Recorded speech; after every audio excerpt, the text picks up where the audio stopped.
ಆಕೆ ಹೆಸರು ಬಂಧನ ಅಂತ. ಆಕೆ ಅಸ್ಸಾಮಿಗೆ ಸೇರಿದವರಾಗಿರ್ತಾರೆ.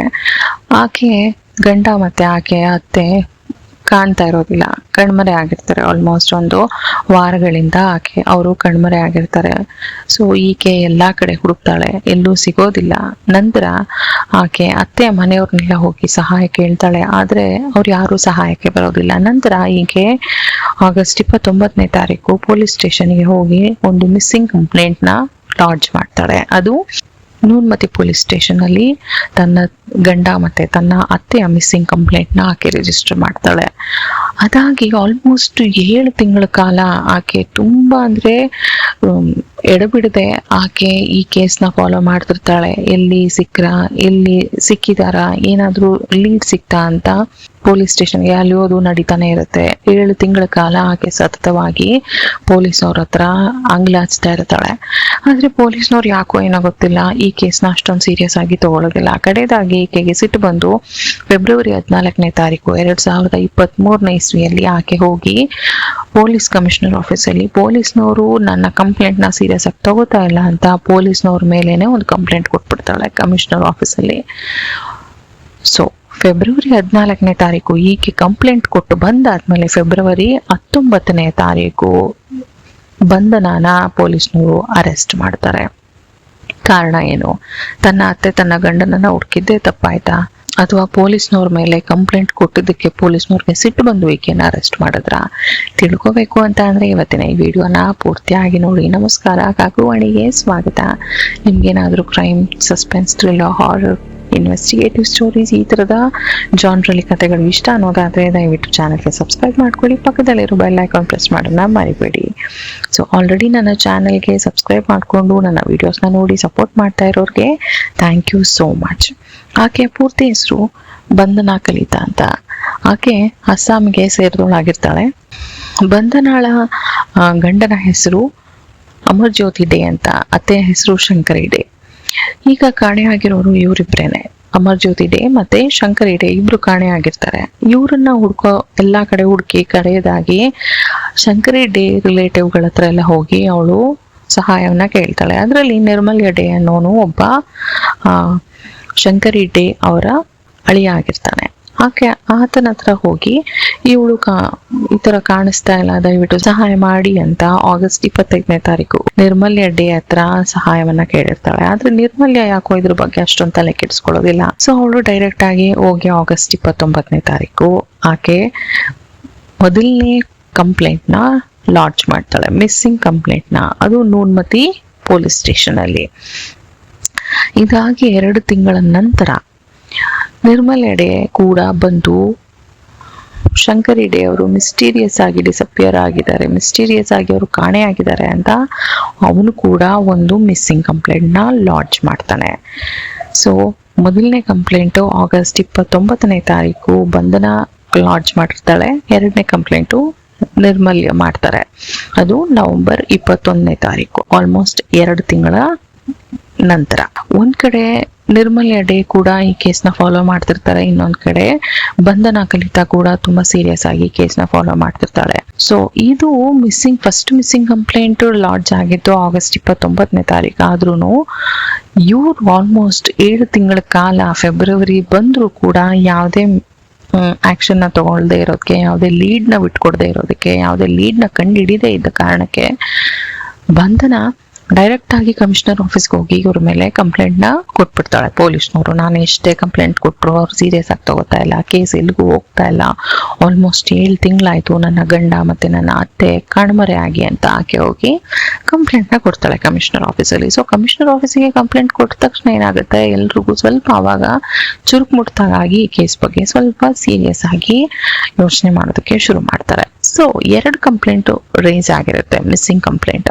ಇನ್ವೆಸ್ಟಿಗೇಷನ್ ಸ್ಟಾರ್ಟ್ ಮಾಡೋದೇ ಇವರಿಂದ ಸ್ಟಾರ್ಟ್ ಮಾಡೋಣ ಅಂತ ಹೇಳ್ಬಿಟ್ಟು ಇಬ್ಬರನ್ನು ಇನ್ವೆಸ್ಟಿಗೇಟ್ ಮಾಡೋದಕ್ಕೆ ಶುರು ಮಾಡ್ತಾರೆ ಪೊಲೀಸ್ನವರು. ಇನ್ವೆಸ್ಟಿಗೇಟ್ ಮಾಡೋದಕ್ಕೆ ಶುರು ಮಾಡಿದಾಗ ನಿರ್ಮಲ್ಯ ಹೇಳ್ತಿದ್ದಂತ ಎಲ್ಲಾ ಡೀಟೇಲ್ಸ್ ಮ್ಯಾಚ್ ಆಗ್ತಾ ಇತ್ತು. ಜೊತೆಲಿ ಆತ ಹೇಳೋ ಸ್ಟೇಟ್ಮೆಂಟ್ಸ್ ಕನ್ಸಿಸ್ಟೆಂಟ್ ಆಗಿ ಒಂದೇ ಸ್ಟೇಟ್ಮೆಂಟ್ ನ ಆತ ಪದೇ ಪದೇ ಹೇಳ್ತಾ ಇದ್ದ. ಆದ್ರೆ ಬಂಧನಾಳ ಸ್ಟೇಟ್ಮೆಂಟ್ ಅಲ್ಲಿ ಕನ್ಸಿಸ್ಟೆನ್ಸಿ ಇರಲಿಲ್ಲ, ಜೊತೆಲಿ ಆಕೆ ಸ್ಟೇಟ್ಮೆಂಟ್ ಪದೇ ಪದೇ ಚೇಂಜ್ ಆಗ್ತಾ ಇತ್ತು. ಇದು ಎರಡನೇದಾಗಿ ಏನ್ ಕಾರಣ ಅಂತ ಅಂದ್ರೆ, ಈ ಶಂಕರಿ ಡೇ ಮತ್ತೆ ಬಂಧನ, ಅಮರ್ ಜ್ಯೋತಿ ಇವ್ರದೆಲ್ಲ ಬ್ಯಾಂಕ್ ಸ್ಟೇಟ್ಮೆಂಟ್ಸ್ ನ ತೆಗೆದುಬಿಟ್ಟು ಇವ್ರು ನೋಡಿದಾಗ ಅವರಿಬ್ರು ಮಿಸ್ ಆದ್ಮೇಲೆ ಬಂಧನ ಅಕೌಂಟ್ ಇಂದ ತುಂಬಾ ಟ್ರಾನ್ಸಾಕ್ಷನ್ ಆಗಿರೋದು ಗೊತ್ತಾಗುತ್ತೆ. ಜೊತೆಲಿ ಶಂಕರಿ ಡೇ ಅವರ ಅಕೌಂಟ್ ನಿಂದ ತುಂಬಾ ದುಡ್ಡನ್ನ ತೆಗ್ದಿರ್ತಾಳೆ ಬಂಧನ.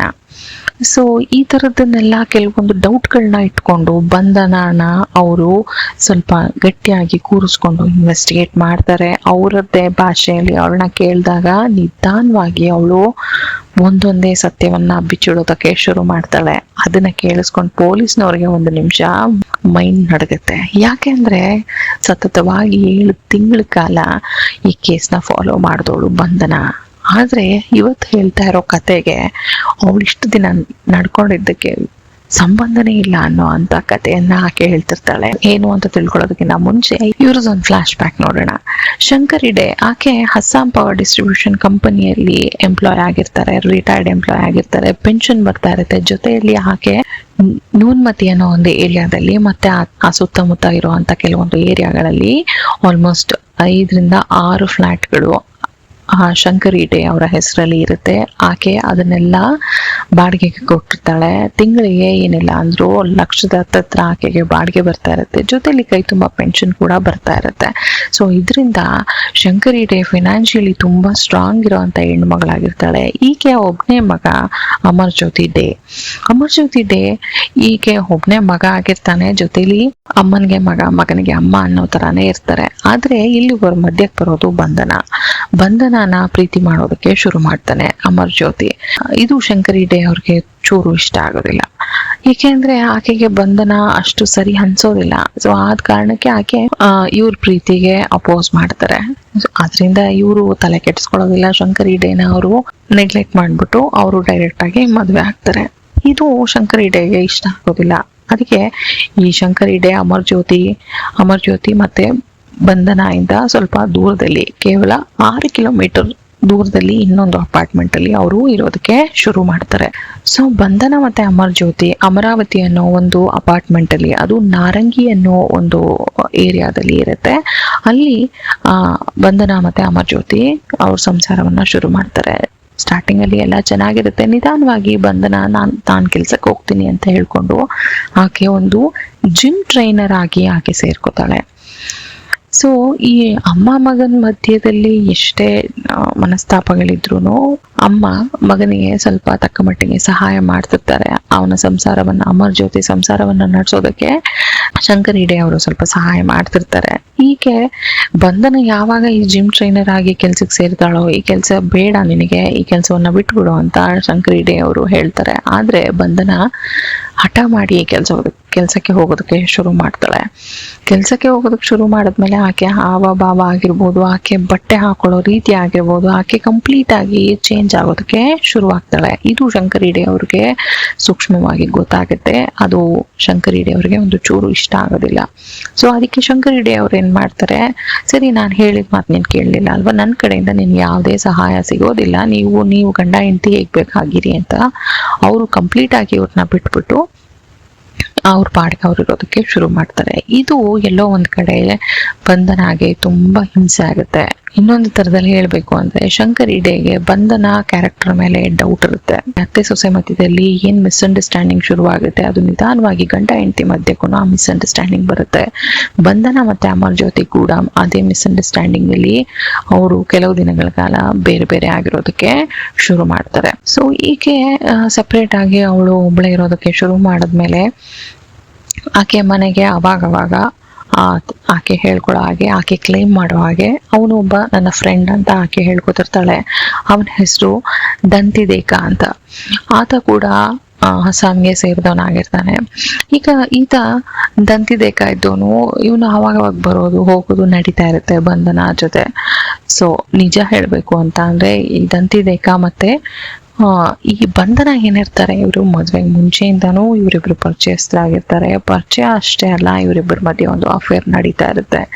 ಸೊ ನಿಧಾನವಾಗಿ ಈ ಅಮರ್ ಜ್ಯೋತಿ ಅಮರ್ಜ್ಯೋತಿ ಎಂಟ್ರಿ ಆಗುತ್ತೆ. ಅಮರ್ಜ್ಯೋತಿ ಮೋಸ್ಟ್ಲಿ ಅವನ ಹತ್ರ ಇದ್ದಿದ್ದು ದುಡ್ಡುಗೋ ಏನಕ್ಕೋ ಬಂಧನ ಕೂಡ ಅವನ ಜೊತೆ ಅಮರ್ಜ್ಯೋತಿ ಜೊತೆ ಸ್ವಲ್ಪ ಸಲುಗೆಯಿಂದ ಇದ್ದು ಲವ್ ಮದ್ವೆ ಅನ್ನೋ ತರ ಆಕೆ ಒಂದು ಕಮಿಟ್ಮೆಂಟ್ ಅಲ್ಲಿ ಸಿಗಾಕೋತಾಳೆ. ಅದಾದ ನಂತರ ಯಾವಾಗ ಶಂಕರಿ ಡೇ ದೂರ ಮಾಡ್ತಾರೆ, ನಿಧಾನವಾಗಿ ಈಕೆ ಕೂಡ ಆಚೆ ಬಂದು ಒಬ್ಳೆ ಇರೋದಕ್ಕೆ ಶುರು ಮಾಡ್ತಾಳೆ. ಹೀಗೆ ಒಬ್ಳೆ ಇರೋದಕ್ಕೆ ಶುರು ಮಾಡಿದ್ಮೇಲೆ ಮಾಮೂಲಿನ ಹಾಗೆ ದಂತಿದೇಕ ಕೂಡ ಹಾಗೆ ಆವಾಗ ಬಂದು ಹೋಗೋದು ಮಾಡ್ತಾ ಇರ್ತಾನೆ. ಸೊ ಇದು ಹೀಗೆ ನಡೀತಾ ಇರುತ್ತೆ. ನಿಧಾನವಾಗಿ ಇದು ಕಂಪ್ಲೀಟ್ ಆಗಿ ಅವ್ರ ಜೊತೆ ಎಲ್ಲ ಕಾಂಟ್ಯಾಕ್ಟ್ ಕಟ್ ಆಗ್ತಾ ಇದೆ ಅಂತ ಅನ್ಬೇಕಾದ್ರೆ ಬಂಧನಾಗೆ ಇದು ಇಷ್ಟ ಆಗೋದಿಲ್ಲ. ಯಾಕೆ ಅಂದ್ರೆ 5-6 ಫ್ಲಾಟ್ ಇದೆ, ತಿಂಗಳಿಗೆ ಅಷ್ಟೊಂದು ಪೆನ್ಷನ್ ಬರುತ್ತೆ, ಲಕ್ಷಾಂತರ ರೂಪಾಯಿ ಪ್ರತಿ ತಿಂಗಳು ಲಕ್ಷಾಂತರ ರೂಪಾಯಿ ನೋಡ್ತಾ ಇದ್ದಾರೆ.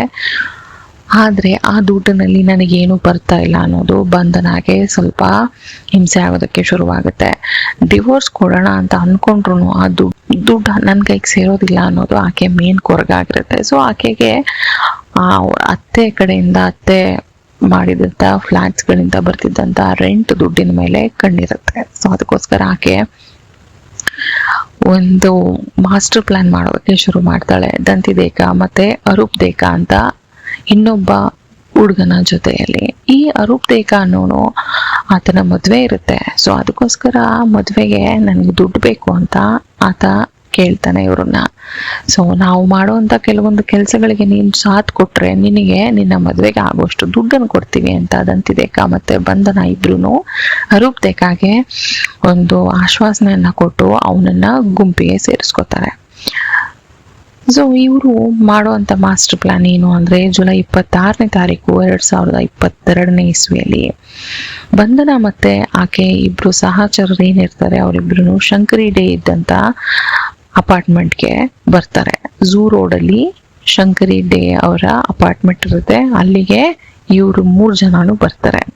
ಬಂದವರು ಹೀಗೆ ಆರಾಮಾಗಿ ಕುತ್ಕೊಂಡು ಶಂಕರಿ ಡೇ ಟಿವಿ ನೋಡ್ತಿರ್ತಾರೆ.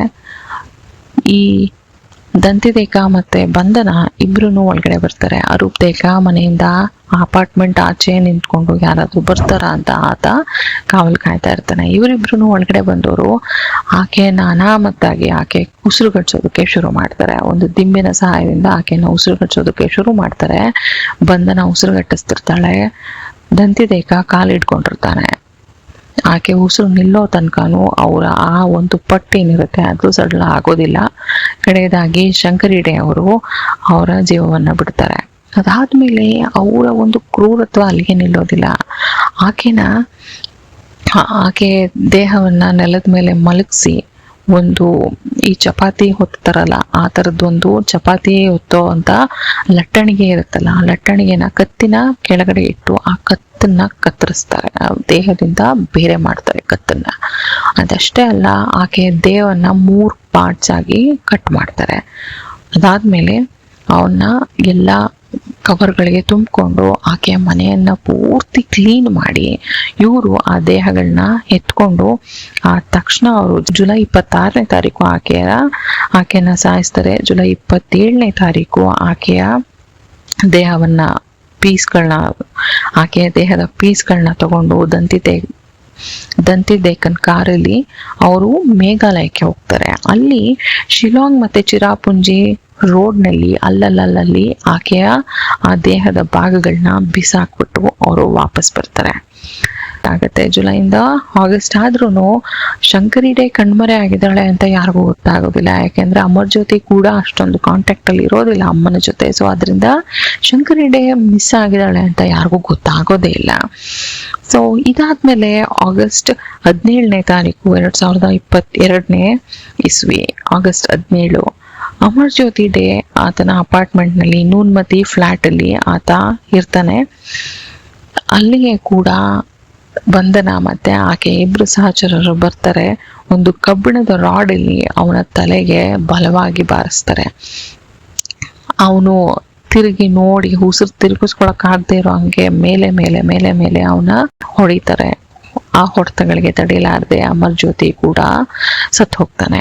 ಸತ್ ಹೋದ್ಮೇಲೆ ಸೇಮ್ ಪ್ರೊಸೀಜರ್, ಅವನ ದೇಹವನ್ನ ಕೂಡ 5 ಪೀಸ್ಗಳಾಗಿ ಕಟ್ ಮಾಡ್ತಾರೆ. ಮತ್ತೆ ಅವನ ದೇಹವನ್ನ ಪ್ಲಾಸ್ಟಿಕ್ ಕವರ್ನಲ್ಲಿ ಸುತ್ತಬಿಟ್ಟು ಅವನ ದೇಹನ ರೆಫ್ರಿಜರೇಟರ್ ಅಲ್ಲಿ ಸ್ಟೋರ್ ಮಾಡ್ತಾರೆ.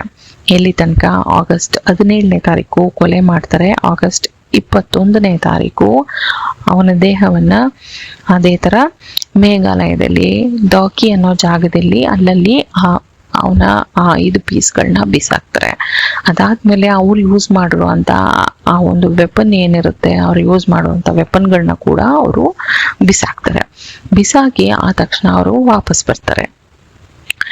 ಆಗಸ್ಟ್ 21ಕ್ಕೆ ಅವನ ದೇಹವನ್ನ ಡಿಸ್ಪೋಸ್ ಮಾಡಿದ ನಂತರ ಆಗಸ್ಟ್ 25 ತನಕ ಅವರು ಕಾಯ್ತಾರೆ. ಆಗಸ್ಟ್ 25ನೇ ತಾರೀಕು ಬಂಧನ ಹೋಗಿ ನಿರ್ಮಲ್ಯ ಡೇನ ಮೀಟ್ ಮಾಡಿ ಹೀಗೆ ಶಂಕರಿ ಡೇ ಅವರು ಕಾಣೆಯಾಗಿದ್ದಾರೆ ಅಂತ ಅವನ ಮುಂದೆ ಅಳೋ ತರ ನಾಟಕ ಆಡ್ತಾಳೆ. ನಿರ್ಮಲ್ಯ ಡೇ ಆ ತಕ್ಷಣಕ್ಕೆ ಅಷ್ಟೊಂದು ಅದನ್ನ ಸೀರಿಯಸ್ ಆಗಿ ತಗೊಳ್ಳೋದಿಲ್ಲ. ಸೊ ಅದಾದ ನಂತರ ಆಗಸ್ಟ್ 29ನೇ ತಾರೀಕು ಹೀಗೆ ಧೈರ್ಯವನ್ನ ಮೆಚ್ಚಬೇಕು, ಬಂಧನಾಳ ಧೈರ್ಯವನ್ನ ಮೆಚ್ಚಬೇಕು. ಆಕೆನೆ ಹೋಗಿ ಮಿಸ್ಸಿಂಗ್ ಕಂಪ್ಲೇಂಟ್ ನ ಲಾಡ್ಜ್ ಮಾಡ್ತಾಳೆ. ಅದಷ್ಟೇ ಅಲ್ಲ, ಮೇಲೆ ಆಕೆ ಹೋಗಿ ಪೊಲೀಸ್ನವ್ರಿಗೆ ಪ್ರೆಷರ್ ಕೂಡ ಹಾಕ್ತಾಳೆ, ನನ್ನ ಅತ್ತೆ ಮತ್ತೆ ಗಂಡನನ್ನ ಹುಡುಕಿ ಕೊಡಿ ಅಂತ. ಅಕ್ಟೋಬರ್ 30ನೇ ತಾರೀಕು ನಿರ್ಮಲ್ಯ ಡೇ ಶಂಕರಿ ಡೇ ಅವರ ಅಪಾರ್ಟ್ಮೆಂಟ್ಗೆ ಹೋಗ್ತಾನೆ.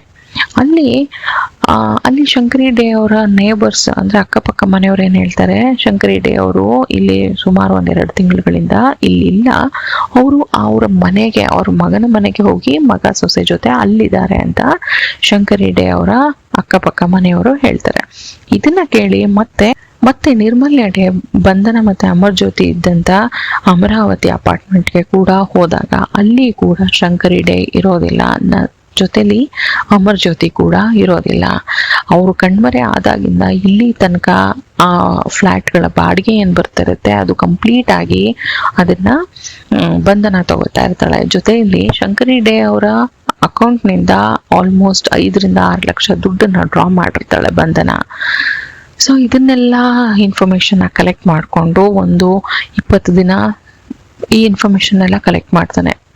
ಅಕ್ಟೋಬರ್ 30ರಿಂದ ನವೆಂಬರ್ 20-21ನೇ ತಾರೀಕು ತನಕನೂ ಆತ ನಿರ್ಮಲ್ಯ ಡೇ ಈ ಎಲ್ಲ ಇನ್ಫಾರ್ಮೇಶನ್ ಕಲೆಕ್ಟ್ ಮಾಡಿಕೊಂಡು ಅವನು ಹೋಗಿ ನವೆಂಬರ್ 21ನೇ ತಾರೀಕು ಒಂದು ಮಿಸ್ಸಿಂಗ್ ಕಂಪ್ಲೇಂಟ್ ನ ಮತ್ತೆ ರಿಜಿಸ್ಟರ್ ಮಾಡ್ತಾನೆ. ನಿರ್ಮಲ್ಯ ಡೇ ಏನ್ ಅನ್ಕೊಂಡಿರ್ತಾನೆ, ನನ್ನ ಅತ್ತೆ ಹತ್ರ ಅಂದ್ರೆ ಶಂಕರಿ ಡೇ ಅವ್ರ ಹತ್ರ ತುಂಬಾ ದುಡ್ಡಿತ್ತು, ಆಕೆ ಪೆನ್ಷನ್ ಬರ್ತಿತ್ತು, ಲಕ್ಷದ ಹತ್ರ ಆಕೆಗೆ ರೆಂಟ್ ಕೂಡ ಬರ್ತಾ ಇತ್ತು. ಸೊ ಈ ರೆಂಟ್ ನ ಆಸೆಗೆ ಅಥವಾ ಈಕೆ ಹತ್ರ ಇದ್ದಂತ ದುಡ್ಡಿನ ಆಸೆಗೆ ಯಾರೋ ಕಿಡ್ನಾಪ್ ಮಾಡಿರ್ಬೋದು ಅಂತ ಅವನ್ ತಿಳ್ಕೊಂಡು ಹೋಗಿ ಕಂಪ್ಲೇಂಟ್ ನ ಕೊಡ್ತಾನೆ. ಆದ್ರೆ ಕಿಡ್ನಾಪರ್ಸ್ ಆದ್ರೂ ಕಿಡ್ನಾಪ್ ಮಾಡಿ 1 ವಾರನೋ 10 ದಿನದೊಳಗಡೆನೂ ಫೋನ್ ಮಾಡಿಬಿಟ್ಟು ಅವರ ಬೇಡಿಕೆಯನ್ನ ಇಡ್ತಾರೆ. ಆದ್ರೆ ಇಲ್ಲಿ 2-3 ತಿಂಗಳಾದ್ರೂ ಆ ಥರದ್ದು ಯಾವುದೇ ಬೇಡಿಕೆಗಳು ಬಂದಿರೋದಿಲ್ಲ. ಸೊ ಅದರಿಂದ ಇದನ್ನ ಕಿಡ್ನಾಪ್ ಅಂತ ಪೊಲೀಸ್ನವರು ಕನ್ಸಿಡರ್ ಮಾಡೋದಿಲ್ಲ. ಆದ್ರೆ ಅವ್ರು ಈ ಕೇಸ್ ಬಗ್ಗೆ ಏನು ತಲೆನೇ ಕೆಡಿಸ್ಕೊಳ್ಳೋದಿಲ್ಲ. ಅದಾದ ನಂತರ ಕಮಿಷನರ್ ಆಫೀಸ್ಗೆ ಹೋಗಿ ಒಂದ್ ಕಡೆ ಬಂಧನ ಕಂಪ್ಲೇಂಟ್ ನ ರೇಸ್ ಮಾಡಿದ್ರೆ, ಇನ್ನೊಂದ್ ಕಡೆ ನಿರ್ಮಲ್ಯ ಡೇ ಕೂಡ ಪೊಲೀಸ್ನವರ ಮೇಲೆ ತಿರುಗಿ ಬೀಳ್ತಾನೆ, ನೀವು ಏನು ಮಾಡ್ತಾ ಇಲ್ಲ ಅಂತ. ಸೊ ಅವಾಗ 2 ಕಡೆನೂ ಚುರುಕಾಗಿ ಈ ಕೇಸ್ ಬಗ್ಗೆ ಇನ್ವೆಸ್ಟಿಗೇಷನ್ ಮಾಡೋದಕ್ಕೆ ಶುರು ಮಾಡಿದಾಗ ಈ ಎಲ್ಲಾ ಕಥೆಯನ್ನ ಬಂಧನ ಕುತ್ಕೊಂಡು ಪೊಲೀಸ್ನವ್ರ ಮುಂದೆ ಹೇಳ್ತಾಳೆ. ಸೊ ಇದೆಲ್ಲ ಗೊತ್ತಾದ್ಮೇಲೆ ಪೊಲೀಸ್ನವರು ದಂತಿದೇಕ ಮತ್ತೆ ಬಂಧನ ಮತ್ತೆ ಇವರ ಇನ್ನೊಬ್ಬ ಸಹಚರ ಅರೂಪ್ ದೇಕ ಇವ್ರು 3 ಜನನು ಅರೆಸ್ಟ್ ಮಾಡ್ತಾರೆ. 7 ತಿಂಗಳ ಕಾಲ ಅಂದ್ರೆ ಆಲ್ಮೋಸ್ಟ್ ಎಲ್ಲ ಕೊಳ್ತೋಗಿರುತ್ತೆ. ಆ ತರದ ಸ್ಥಿತಿಯಲ್ಲಿ ಕೆಲವೊಂದು ಬಾಡಿ ಪಾರ್ಟ್ಸ್ ಗಳು ಸಿಗುತ್ತೆ ಇವರುಗಳು ಹೇಳಿದಂತ ಜಾಗದಲ್ಲಿ. ಅದನ್ನ ಫಾರೆನ್ಸಿಕ್ ಅವ್ರಿಗೆ ಕಳಿಸ್ತಾರೆ. ಅದನ್ನ ಐಡೆಂಟಿಫೈ ಮಾಡೋದಕ್ಕೆ ನಿರ್ಮಲ್ಯ ಡೇನ ಕೂಡ ಕರೆಸ್ತಾರೆ. ಆದ್ರೆ ಆ ಬಾಡಿ ಪಾರ್ಟ್ಸ್ ಅಲ್ಲಿ ಏನಂತ ಕಂಡುಹಿಡಿಯೋದಕ್ಕೆ ಸಾಧ್ಯ? ಆದ್ರೂ ನಿರ್ಮಲ್ಯ ಡೇ ಅಲ್ಲಿ ಆ ದೇಹದ ಮೇಲೆ ಇದ್ದಂತ ಒಂದು ನೈಟಿಯ ಒಂದು ಸಣ್ಣ ಬಟ್ಟೆಯ ತುಣುಕನ್ನ ನೋಡಿ ಹೌದು ಇದು ನಮ್ಮ ಅತ್ತೆ ಇದೆ ಅಂತ ಅವನು ಐಡೆಂಟಿಫೈ ಮಾಡ್ತಾನೆ. ಸೊ ಇದನ್ನ ಅವರು ಮತ್ತೆ ಫಾರೆನ್ಸಿಕ್ ಅವ್ರಿಗೆ ಕಳಿಸ್ಬಿಟ್ಟು ಇದರಿಂದ ಅವರು ರಿಪೋರ್ಟ್ ಅನ್ನ ಎಲ್ಲ ತಗೊಳ್ಳೋದು ಸ್ವಲ್ಪ ಲೇಟ್ ಆಗುತ್ತೆ. ಯಾಕೆ ಅಂತ ಅಂದ್ರೆ ಆಲ್ಮೋಸ್ಟ್ 7 ತಿಂಗಳ ಕಾಲದ ನಂತರ ಇದನ್ನೆಲ್ಲ ರಿಕವರ್ ಮಾಡ್ಕೊಂಡಿರ್ತಾರೆ. ಅದಷ್ಟು ಸುಲಭ ಆಗಿರೋದಿಲ್ಲ ಎಲ್ಲ ಟೆಸ್ಟ್ ಮಾಡೋದಾಗಿರ್ಬೋದು. ಅದರಿಂದ ಏನಾದ್ರೂ ಕಂಡುಹಿಡಿಯೋದಕ್ಕೆ ಸ್ವಲ್ಪ ಟೈಮ್ ಬೇಕಾಗುತ್ತೆ. ಈ ಟೈಮ್ ಬೇಕು ಅಂತ ಏನು ಪೊಲೀಸ್ನವರಾಗ್ಲಿ ಫೋರೆನ್ಸಿಕ್ ಅವರಾಗ್ಲಿ ಕೇಳ್ತಾರೆ, ಅದೇ ಒಂದು ಲೂಪ್ ಹೋಲ್ನ ಇಟ್ಕೊಂಡು ನವೆಂಬರ್ 10ನೇ ತಾರೀಕು ಲೋಯರ್ ಕೋರ್ಟ್ ಈ 3 ಜನಕ್ಕೂ ಬೇಲ್ನ ಗ್ರಾಂಟ್ ಮಾಡುತ್ತೆ. ಕಾರಣ ಕೊಡೋದೇನು ಅಂತ ಅಂದ್ರೆ ಟೈಮಿಗೆ ಸರಿಯಾಗಿ ಇವರು ಯಾವುದೇ ಸಾಕ್ಷಿ ಆಧಾರಗಳನ್ನ ಪ್ರೊಡ್ಯೂಸ್ ಮಾಡಲಿಲ್ಲ ಅಂತ ಪೊಲೀಸ್ನವ್ರ ಮೇಲೆ ಕಾರಣವನ್ನ ಕೊಟ್ಟು ಇವರಿಗೆ ಬೇಲ್ನ ಕೊಡ್ತಾರೆ. ಸೊ ನವೆಂಬರ್ 21ನೇ ತಾರೀಕು 2023ನೇ ಇಸ್ವಿ ಅವತ್ತು ಕೋರ್ಟ್ ಹೇಳೋದು ವಾರಕ್ಕೆ 2 ಬಾರಿ ಬಂದು ಪೊಲೀಸ್ ಸ್ಟೇಷನ್ಗೆ ಅವ್ರು 3 ಜನನು ಸೈನ್ ಹಾಕ್ಬೇಕು. ಜೊತೆಲಿ ಡಿಸ್ಟ್ರಿಕ್ಟ್ ಬಿಟ್ಟು ಹೋಗೋದಕ್ಕಿಂತ ಮುಂಚೆ ಪೊಲೀಸ್ನವ್ರಿಗೆ ಇನ್ಫಾರ್ಮ್ ಮಾಡಬೇಕು ಮತ್ತೆ ಪರ್ಮಿಷನ್ ತಗೋಬೇಕು. ಈ ಕಂಡೀಷನ್ಗಳ ಮೇಲೆ ಇವ್ರಿಗೆ ಬೇಲ್ನ ಕೊಟ್ಟು ಇವ್ರ ಕೇಸ್ ಇನ್ನೂ ಹೊರಗಡೆ ನಡೀತಾ ಇದೆ. ಈ 3 ಜನನು ಹೊರಗಡೆ ಆರಾಮಾಗಿ ಸಂತೋಷವಾಗಿ ಖುಷಿಯಾಗಿ ಓಡಾಡ್ಕೊಂಡು ಇದ್ದಾರೆ. ಸೊ ಅವರು ಸೆಲ್ಫ್ ಕನ್ಫೆಷನ್ನ ಅವರೇ ಕನ್ಫೆಸ್ ಮಾಡ್ಕೊಂಡಿದ್ರು. ಅವರು ಹೇಳಿದಂತ ಜಾಗದಲ್ಲಿ ಅವ್ರು ಹೇಳಿದಂತ ವೆಪನ್ ಕೂಡ ಸಿಕ್ಕಿತ್ತು, ಆ ದೇಹದ ತುಂಡುಗಳು ಕೂಡ ಸಿಕ್ಕಿತ್ತು. ಆದ್ರೂ ಆ 7 ತಿಂಗಳ ಕಾಲ ಒಂದು ಗ್ಯಾಪ್ ಏನಿತ್ತು, ಇದರಿಂದ ಇವ್ರ ವಿರುದ್ಧವಾಗಿ ಸಾಕ್ಷಿ ಆಧಾರಗಳನ್ನ ಕಲೆಕ್ಟ್ ಮಾಡೋದಕ್ಕೆ ಪೊಲೀಸ್ನವ್ರಿಗೆ ಆಗ್ಲಿಲ್ಲ, ಕರೆಕ್ಟಾಗಿ ಕಲೆಕ್ಟ್ ಮಾಡೋದಕ್ಕೆ ಆಗ್ಲಿಲ್ಲ. ಈ ಒಂದು ಲೂಪ್ ಹೋಲ್ನ ಇಟ್ಕೊಂಡು ಬಂಧನ ಅವರು ಬೇಲ್ ಮೇಲೆ ಆಚೆ ಬಂದು ಇವತ್ತು ಆರಾಮಾಗಿ ಓಡಾಡ್ಕೊಂಡಿದ್ದಾರೆ. ಇದು ಈ ದೇಶದ ಒಂದು ಕಾನೂನು ಸುವ್ಯವಸ್ಥೆ ಅಂತ ಹೇಳ್ಬೋದು. ಸೊ ಈ ತರದ ಕಾನೂನು ವ್ಯವಸ್ಥೆ ಇದ್ದಾಗ ಯಾರಿಗೆ ತಾನೇ ಕೊಲೆ ಮಾಡೋದಕ್ಕೆ ಹೆದರಿಕೆ ಆಗುತ್ತೆ, ಯಾರಿಗೆ ತಾನೇ ಅಪರಾಧಗಳನ್ನ ಮಾಡೋದಕ್ಕೆ ಹೆದರ್ಕೋತಾರೆ. ಕಾನೂನು ಪೊಲೀಸ್ನವ್ರಿಗೆ ಎಷ್ಟು ಹೆದರ್ಕೋಬಹುದು ಅನ್ನೋದನ್ನ ಒಬ್ಬ ಮನುಷ್ಯ ಲೆಕ್ಕ ಹಾಕೋಬಹುದು. ಸೊ ಇದಾಗಿತ್ತು ಬಂಧನ ಕಲಿತ ಅನ್ನೋ ಖತರ್ನಾಕ್ ಕೊಲೆಗಡುಕಿಯ ಕತೆ. ಸೊ ಈ ಕೇಸ್ ನಿಮ್ಗೆ ಇಷ್ಟ ಆಗಿದೆ ಅಂತ ಅನ್ಕೋತೀನಿ. ಇಷ್ಟ ಆಗಿದ್ರೆ ಚಾನೆಲ್ಗೆ ಸಬ್ಸ್ಕ್ರೈಬ್ ಮಾಡ್ಕೊಳ್ಳಿ, ಪಕ್ಕದಲ್ಲಿರೋ ಬೆಲ್ ಐಕಾನ್ ಪ್ರೆಸ್ ಮಾಡೋದನ್ನ ಮರಿಬೇಡಿ. Thank you so much for watching. Thank you. ನಮಸ್ಕಾರ.